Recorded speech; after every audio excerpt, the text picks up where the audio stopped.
सच कहूं तो मैं हर साल सोचता था इस बार जरूर आऊंगा, लेकिन हर बार कुछ ना कुछ हो जाता था। तेरी मासी आज भी तेरा इंतजार करती है। जब भी कोई शहर से आता वो सबसे पहले यही पूछती, मेरा शामू आया क्या? ये सुनकर शामू की आंखें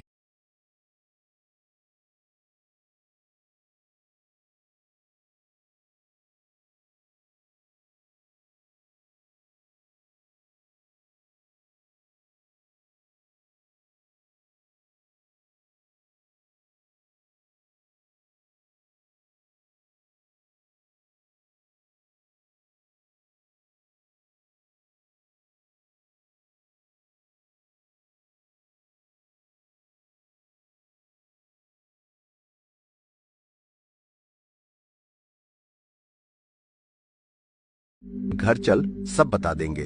रास्ते में पुरानी बातें नहीं करते। इतना कहकर मौसा आगे चलने लगे। शामू भी उनके पीछे पीछे चल पड़ा, लेकिन चलते चलते उसे एक अजीब बात महसूस हुई। अरे ये क्या? मौसा जी की चाल जैसी पहले थी वैसी बिल्कुल नहीं है। ये इतने धीरे क्यों चल रहे हैं और इनके पैरों की आवाज भी नहीं आ रही। शामू ने नीचे देखा, गीली मिट्टी थी।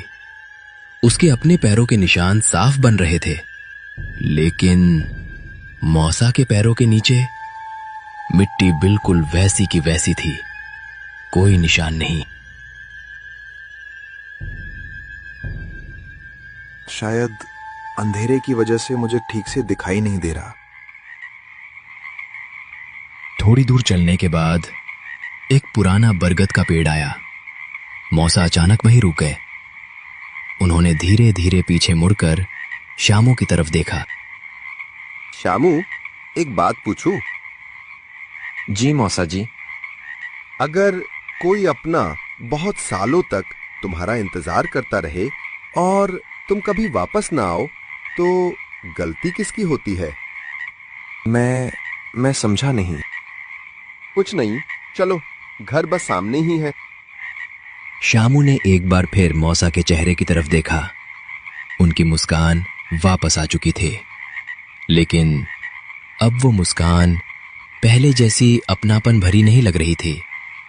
उसमें कुछ ऐसा था जिसे देखकर शामू के दिल में पहली बार हल्का सा डर पैदा हुआ।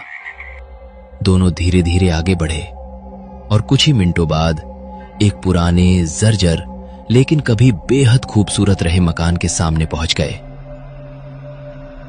मौसा ने दरवाजे की ओर देखते हुए जोर से आवाज लगाई, अरे सुनती हो? देखो तो कौन आया है।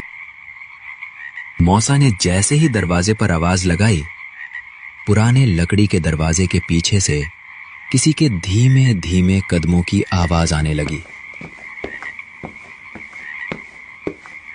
दरवाजा धीरे धीरे चरमराया और सामने एक अधेड़ उम्र की महिला दिखाई दी।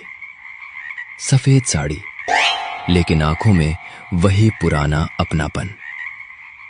कुछ पल तक वो शामू को देखती ही रह गईं, मानो उन्हें अपनी आंखों पर विश्वास ही ना हो रहा हो। शामू, तू सच में तू है? मासी, मैं आ गया। बहुत देर कर दी ना आने में। इतना सुनते ही मासी की आंखों से आंसू बह निकले। उन्होंने पैदल जाकर शामू के पास खड़ा हो गया। आगे की कहानी के लिए फॉलो कर लेना।